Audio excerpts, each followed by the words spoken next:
Hello les amis, nous sommes le mercredi 18 novembre 2020 et encore combien de temps allons-nous supporter Jean Castex et Olivier Véran?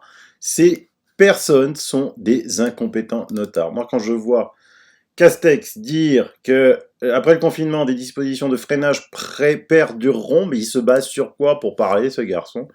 Puis ensuite, une théorie du complot, encore une qui tombe à l'eau. Hein. Finalement, il va falloir qu'on invente des nouvelles théories parce qu'il va pas nous en rester beaucoup. Hein.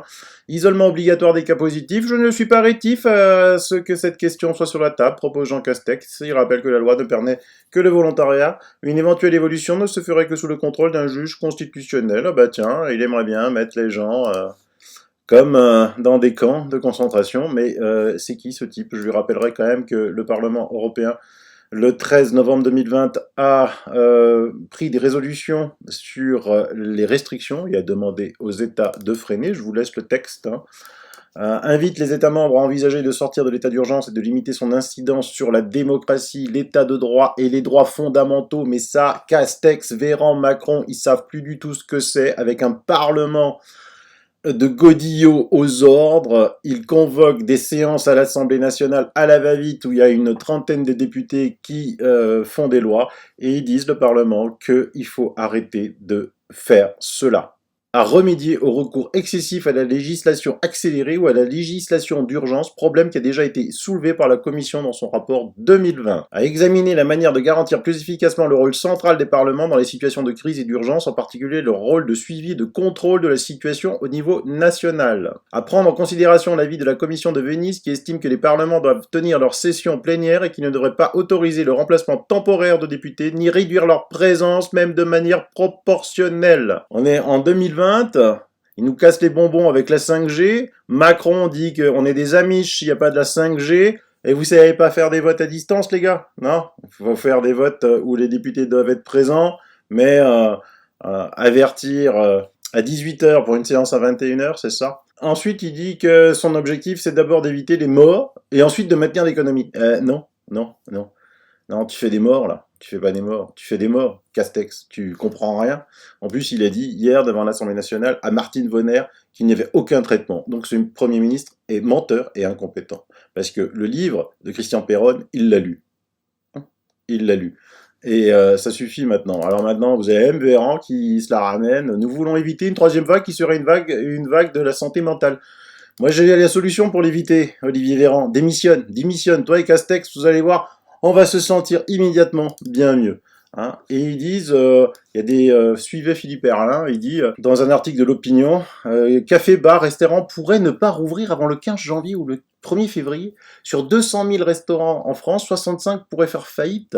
Gouvernement criminel. Ben oui, mais il est complètement criminel. Mais je rappelle quand même que la restauration traditionnelle, c'est 360 500 salariés. Les hôtels-restaurants, c'est 172 000. La restauration collective, c'est 110 300 salariés. C'est juste énorme. C'est juste énorme. Hein, ils sont en train de mettre un pays, tout un pan d'activité, à genoux. À genoux. Tout ça pour ne pas reconnaître le traitement d'hydroxychloroquine, azithromycine du professeur Raoult, parce que ça les emmerde de dire qu'ils avaient tort depuis le départ. Ça les emmerde surtout. Hein. Ils se basent sur rien. Ils ont dit que les masques étaient obligatoires parce que c'était bien, basé sur aucune étude. Tiens, la fameuse étude danoise est enfin sortie. Vous savez, cette étude danoise très sérieuse, faite sur 6000 personnes, 3000 portant un masque, 3000 n'en portant pas, sur une durée assez longue.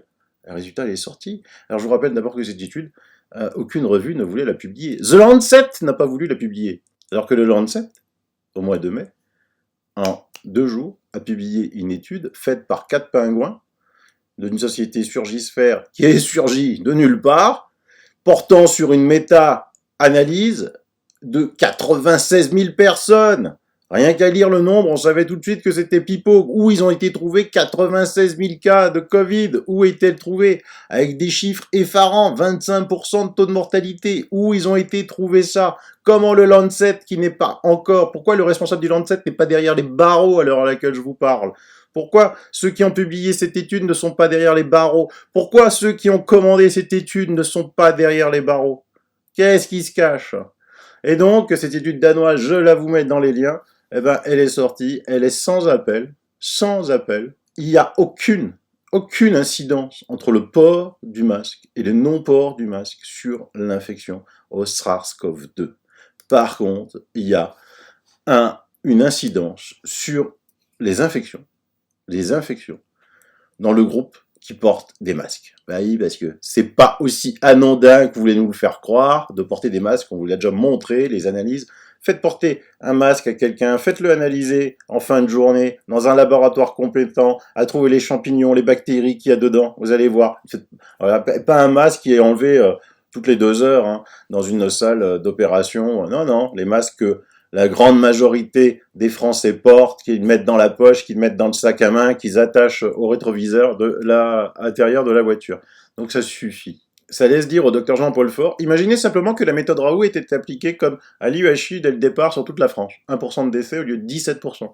Diviser 45 000 morts par 17, plus que 3 000 à la louche. Il vaut mieux ne pas y penser. Ben si, justement, nous on y pense et on pense qu'à ça.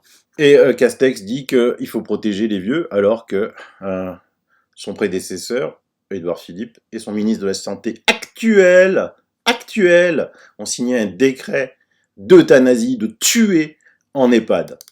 Et sur France 3 ce soir, profitez-en, c'est aussi pour ça que je vous fais cette émission tôt, ce soir à 21h sur France 3, EHPAD Rivotril, on a abrégé les souffrances. Une émission vérité. Donc, téléphonez à tous vos amis qui disent « Ah non, faut pas écouter les complotistes, ah mais non, c'est pas vrai, mais non, on n'a jamais permis de tuer les gens. » Et demandez-leur, exceptionnellement, d'arrêter de regarder leur feuilleton à l'eau de rose et leur série à la con, et de se mettre ce soir sur France 3 à 21h05, regardez cette émission. Regardez cette émission.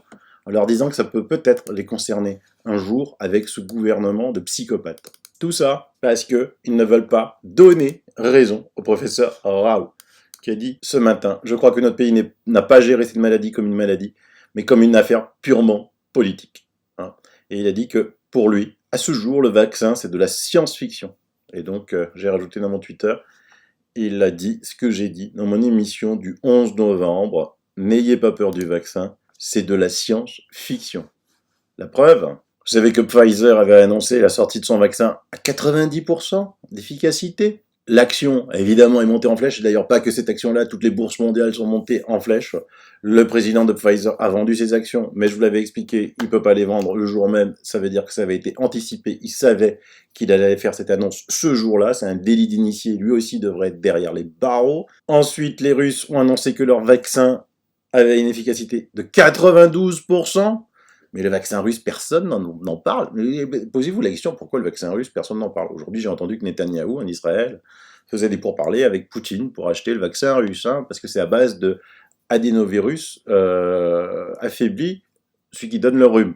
Immunité croisée du rhume. Le professeur Raoult a encore dit aujourd'hui que ce virus se comporte, le coronavirus, comme un rhume. C'est-à-dire qu'il y a tellement de variants, ils se croisent, ils se recroisent, que ça vous donne toujours un rhume différent. C'est pas parce que vous avez eu la rhume une fois que vous pouvez l'avoir. Vous pouvez très bien avoir le rhume aujourd'hui, vous pouvez très bien l'avoir de nouveau, un autre rhume, au mois de janvier. Ça, vous le savez tous. Et ben voilà, c'est un coronavirus. Est-ce qu'il y a un vaccin contre le rhume? Non. Et il n'y aura pas de vaccin contre le SARS-CoV-2. Et donc hier, Moderna, la firme financée par l'horrible Bill Gates, a annoncé une efficacité de son vaccin aussi à ARN à 94,5%. Oh mince. Pfizer ne pouvait pas laisser en reste. Donc aujourd'hui, ils viennent d'annoncer que leur candidat vaccin avait une efficacité de 95%. Imaginez comment on peut annoncer, une société comme ça peut annoncer un vaccin à 90% il y a une semaine et 95% aujourd'hui. C'est juste débile, c'est juste impossible. Vous voyez bien que c'est pas des entreprises qui font des recherches sérieuses, c'est juste des sociétés financières qui jouent à la bourse. Donc, moi je vais inventer mon vaccin Trota, 97,5%, il est très simple, éteignez la télé, éteignez les radios, lisez plus les journaux, vous allez voir, vous allez vous porter bien mieux. Il suffit de voir que ce gouvernement est incompétent, en observant une fois de plus, j'insiste sur les chiffres de l'Océanie. Regardez les chiffres de l'Océanie hier. Vous avez l'Australie, la Polynésie française, mais ce qui est intéressant de voir, vous voyez que la Polynésie française a une population de 281 000 habitants. C'est peanuts par rapport aux 25 millions de l'Australie, c'est peanuts par rapport aux 5 millions de la Nouvelle-Zélande, c'est peanuts par rapport aux 9 millions de la Papouasie-Nouvelle-Guinée, et en plus, non seulement ils sont que 281 000, mais ils sont répartis sur 41 îles. Ces 41 petites îles françaises ont fait plus de 90% des cas de la journée d'hier en Océanie. Le pire, c'est que c'est la seule qui marque des morts. Mais alors, si vous regardez le tableau que je vous ai entouré là, deaths pour 1 million, les morts pour 1 million d'habitants, vous avez l'Australie 35 morts pour 1 million d'habitants. C'est moins qu'une grippe. Hein. La Polynésie française, 217. Nouvelle-Zélande, 5. Papouasie, Nouvelle-Guinée, 0,8. Fidji, 2. Les autres, ils sont à 0. Il n'y a pas comme un problème, ou il n'y a pas comme un problème. Il est où le problème? Il est politique. Je vous avais fait une émission, la politique tue. On va écouter 2 minutes le docteur Mohamed Bekat Berkani, président du Conseil national de l'ordre des médecins algériens, qui avait réagi à l'étude bidonnée, encore une fois, du Lancet sur la toxicité de l'hydroxychloroquine. L'OMS a décidé de ne pas recommander l'utilisation de l'hydroxychloroquine dans le traitement du Covid-19. C'est l'OMS qui regroupe, qui est une institution des Nations Unies, qui regroupe pratiquement tous les États. Dans cette décision, nous a surpris. Pourquoi? Parce que depuis 2 mois et demi, l'Algérie, à l'instar d'autres pays, n'est-ce pas, les pays arabes, les pays musulmans, les pays africains, a utilisé avec beaucoup de succès l'hydroxychloroquine. Bien entendu en France de façon individuelle.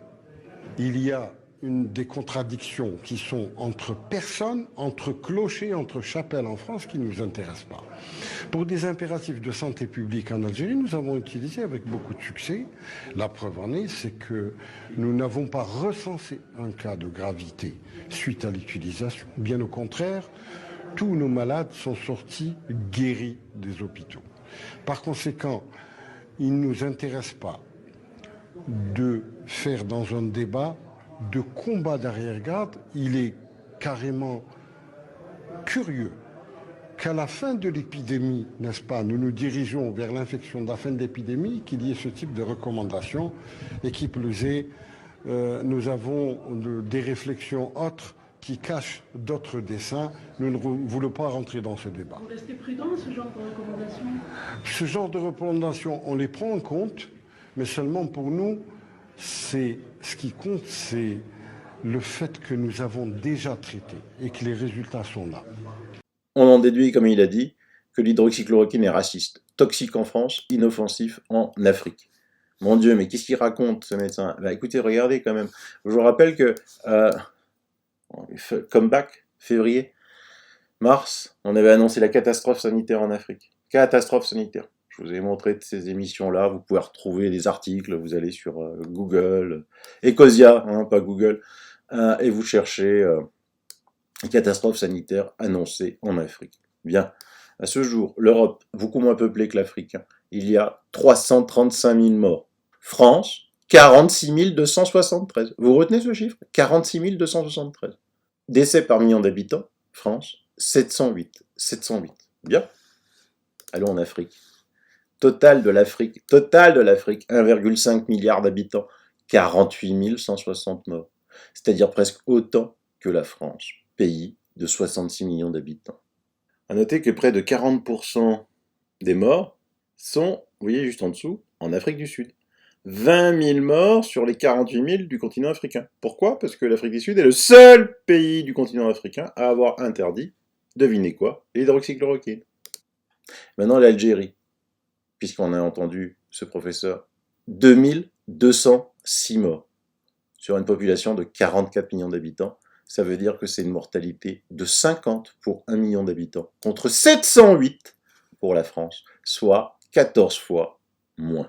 14 fois moins. En Italie, on avait utilisé l'hydroxychloroquine, les chiffres ont chuté. Je vous avais fait une émission avec les docteurs Gérard et Nicole Delipine, qui vous avaient montré les tableaux où ça chutait. Puis il y a eu, une fois de plus, cette étude frauduleuse du Lancet qui a arrêté l'hydroxychloroquine sous le couvert de l'OMS. Mais ça, c'est l'affaire de l'avocat allemand Fulmich de les mettre au tribunal l'OMS. Et donc là, maintenant, ils s'aperçoivent bien que ça marche bien l'hydroxychloroquine. Donc ils vont faire une thérapie à domicile avec l'hydroxychloroquine. La solution pour éviter le verrouillage, appel de la communauté scientifique, et le Piémont l'a décidé. La solution pour éviter le verrouillage et éviter de perdre des milliers d'emplois et de colmater les hôpitaux existe. Le mercredi 11 novembre, la nouvelle est venue de la région du Piémont qui a approuvé le protocole expérimental appelé COVID à casa, qui prévoit le traitement rapide à domicile avec de l'hydroxychloroquine pour tous les patients qui ont de la fièvre et des symptômes liés au virus, perte de goût, diarrhée, sans avoir à recourir à un traitement hospitalier, mais en informant le médecin généraliste. Bonne nouvelle, reléguée à l'actualité régionale, mais elle nous donne des bons espoirs d'un changement radical dans l'évaluation des mesures restrictives mises en œuvre au niveau national pour endiguer la deuxième vague de l'épidémie et le spectre des autres mois de fermeture totale. Une fermeture que nous ne pouvons pas nous permettre au niveau économique et sanitaire. En tant que clinicien et cardiologue, s'il vous plaît, cardiologue, la gestion du Covid-19 ici en Italie me fait beaucoup peur. Il faut bien évaluer l'impact que ces restrictions ont sur la santé de tous les millions de citoyens qui, de mars à aujourd'hui, ont dû renoncer à se faire soigner pour faire place à des patients porteurs du virus dont la mortalité est réduite et se réfère surtout à des sujets aux pathologies multiples et plus de 80 ans. En termes de coût pour la communauté, le coût d'un médecin généraliste affilié au NHS et adéquatement équipé et informé est sans doute inférieur à un lit à la fois à l'hôpital et encore plus en réa. Les chiffres parlent d'eux-mêmes, mais il faut savoir les lire. Les protocoles sont maintenant éprouvés. Nous nous tournons vers les autorités de notre région pour faire en sorte que le bon sens prévale dans la recherche clinique qui démontre sans preuve de déni, car elle est testée sur le territoire, que le virus peut être traité à domicile rapidement, efficacement et sans dommage collatéral, comme toutes les grippes, comme toutes les pneumonies. Mais avant, quand vous aviez des grippes sévères, vous alliez à l'hôpital. Oui, certes, pour les vieilles personnes, quand ça se compliquait. Les pneumonies, pareil. Mais sinon, j'ai eu la pneumonie, j'ai pas été à l'hôpital. Et j'étais soigné. On m'a pas dit de rester à la maison. Reste chez toi, caché, prends du paracétamol. Tous ces gens-là veulent nous laisser à la maison, et nous, on nous traite de complotistes. Pourtant, il y a un truc que je comprends pas, moi. Il suffit de... on dénonce, par exemple, le Grand Reset. The Great Reset, ils ont même un site internet que je vous mets. Il est urgent que les parties prenantes mondiales coopèrent pour gérer simultanément les conséquences directes de la crise du Covid pour améliorer l'état du monde. Le Forum économique mondial lance l'initiative The Great Reset. Ah, qu'est-ce que c'est? Vous y allez, vous lisez. Le contexte, la crise du Covid, blablabla, voilà. Et à droite, l'opportunité. Ah bon, il y a une opportunité? Alors que nous entrons dans une fenêtre d'opportunité unique pour façonner la reprise, cette initiative offrira des informations pour aider à informer tous ceux qui déterminent l'état futur des relations mondiales, la direction des économies nationales, les priorités des sociétés, la nature des modèles commerciaux et la gestion d'un commun mondial. S'appuyant sur la vision et la vaste expertise des dirigeants engagés dans les communautés du forum, l'initiative Great Reset a un ensemble de dimensions pour construire un nouveau contrat social qui honore la dignité de chaque être humain. Notez, d'un commun mondial. Donc c'est bien la mise en place d'un gouvernement mondial. Dignité de chaque être humain. Qu'est-ce que ça peut être? Alors on va se dire, mais quels sont les partenaires? Vous avez après la liste de tous les partenaires. Regardez les partenaires qui nous valent du bien. Je vais cliquer sur partenariat stratégique. Conseil de développement économique du Bahreïn. Ah bah oui, lui il nous veut beaucoup de bien. Bain et compagnie. Bain et compagnie, c'est la société qui travaille gratuitement américaine, qui s'occupe en ce moment du confinement et des déconfinement, embauché par Macron. On vient vous faire gratuit. Bah bon, tiens, c'est étonnant. Une banque, une autre banque, Barclays, la fondation, voilà, Bill et Melinda Gates, Roche-Noir, Boston Consulting Group, Bridgewater Associates, mais que des gens merveilleux qui s'intéressent, ils sont toujours intéressés à votre santé et à votre bien-être. Gouvernement mondial, revenu minimum d'insertion, esclave, vous serez passeport biométrique, puis voilà. Et c'est des théories du complot. Ouais. Et théories du complot, je vous ai déjà dit, j'en ai bientôt plus. Des théories du complot. Parce que, évidemment, vacciner obligatoirement les personnes, ça peut poser problème. Ça peut poser problème, surtout avec les Mickey là, qui nous annoncent des choses. Ils s'en foutent du vaccin, il n'y a rien dans le vaccin. Mais il y a de quoi vous contrôler. Et bien regardez, les Britanniques vaccinés contre le Covid peuvent obtenir des codes QR sur leur téléphone portable, c'est ce que c'est, comme vous lisez les QR codes, pour leur permettre de participer à des matchs de football. Les codes QR seront affichés sur les téléphones de ceux qui ont été vaccinés. Les plans en sont encore au premier stade de développement, ont déclaré les ministres hier soir. L'unité d'encouragement du gouvernement a déclaré que les incitations pour les programmes Covid-19 étaient nécessaires. Ils ont dit, bah tiens, les Britanniques, ils adorent aller au match de football. Bah si on leur disait que c'était réservé à ceux qui sont vaccinés. Puis après, ça va être les entreprises. Hein. Je vous ai déjà expliqué dans les émissions. Ah bah oui, si tu veux travailler, il faut te vacciner, mon gars. Transport en public, ah bah oui, si tu veux travailler, il faut te vacciner, mon gars. Les grandes enseignes, évidemment, parce que les grandes enseignes, avec la politique de Castex, Véran, Macron, là, vous avez tous les petits qui vont se casser la gueule, il va rester plus que les gros, les mammouths, là. Ouais, ils décideront Auchan, Carrefour, Leclerc. Tu veux rentrer dans mon magasin? QR code, mon gars. Voilà, comment on vous tient. Mais c'est une théorie du complot. Mais elle s'étale au grand jour quand vous faites des recherches, c'est ça qui est extraordinaire. On nous traite de complotistes, et eux, ils ont vraiment des sites internet. Ils doivent vraiment se marrer de l'autre côté en se disant « Putain, regarde, trop tard, tout ce qui se prend dans la gueule. » Alors que les cons, il suffit de chercher. Ça doit être incroyable. J'ai même entendu, tiens, que j'étais un agent double, là, de l'autre côté. Parce que même de l'autre côté, j'ai des gens qui m'aiment pas. Ah, méfiez-vous de trop tard, c'est un agent double. Là, ça devient un truc de fou. Les gens deviennent fous. Hein. Bon allez, la bonne nouvelle du jour, c'est l'audition hier de cet horrible personnage. Hein. Ouais, mais lui, c'est un très richissime. C'est Jack Dorsey, hein, si vous ne le connaissez pas, c'est le patron de Twitter, hein, qui a été humilié par le sénateur Ted Cruz face à ses contradictions, ses mensonges. Zuckerberg aussi a été humilié, il avait une tête, le pauvre. Donc je vous ai mis tout ça sur Twitter. Mais c'est juste hallucinant. Mais vous inquiétez pas, les nouvelles aux États-Unis sont très bonnes, même si vos médias ils racontent rien. Ils vous parlent plus de Biden, n'empêche. Hein. J'ai remarqué ça. Bon, je suis pas de près les médias institutionnels, mais j'ai pas l'impression qu'ils disent encore Trump, c'est un mauvais perdant, il veut pas lâcher son siège, tout ça. Non, c'est parce qu'ils savent, ils savent. Trump a gagné et de très loin. Voilà, allez, courage. Tenez bon.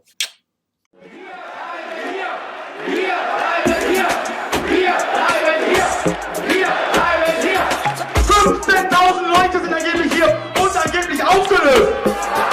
What? Das ist doch gar nicht wahr. Das ist doch gar nicht wahr. Die Lügen in diesem Staat schlucken wir jeden Tag. Doch jetzt sehe ich es klar. Kleine Propaganda. Bla bla bla bla bla. Fake News Media. Das ist doch gar nicht wahr.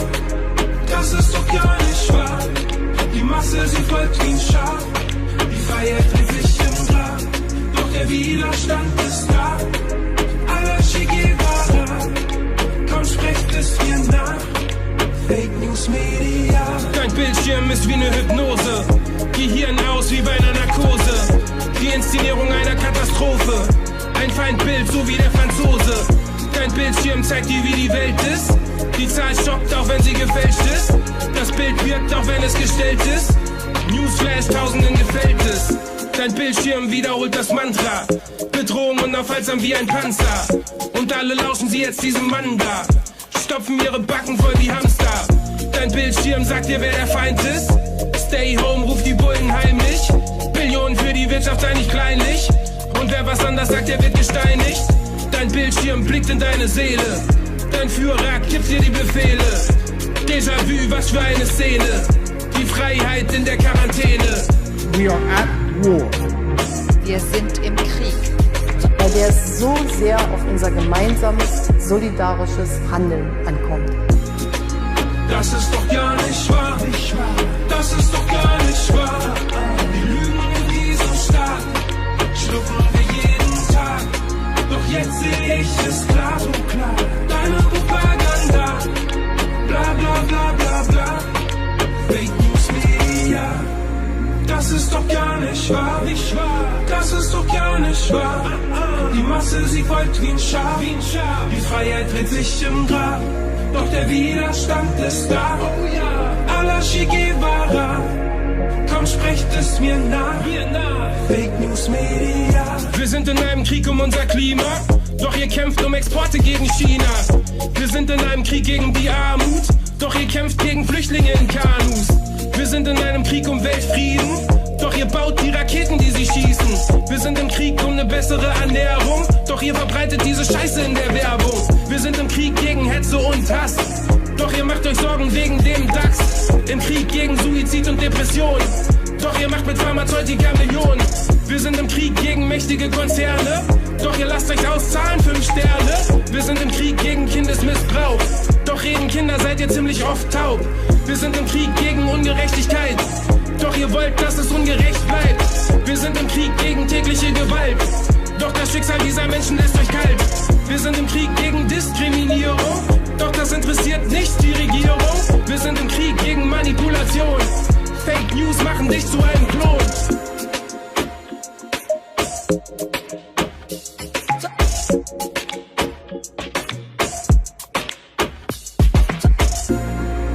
Das ist doch gar nicht wahr, das ist doch gar nicht wahr. Die Lügen in diesem Staat schlucken wir jeden Tag. Doch jetzt sehe ich es klar, so klar. Deine Propaganda, bla bla bla bla bla. Fake News Media, das ist doch gar nicht wahr, das ist doch gar nicht wahr. Die Masse ist folgt wie ein Schaf, die Freiheit wird nicht im Grab. Doch der Widerstand ist da, oh ja. Allah Che Guevara, komm sprecht es mir nach. Fake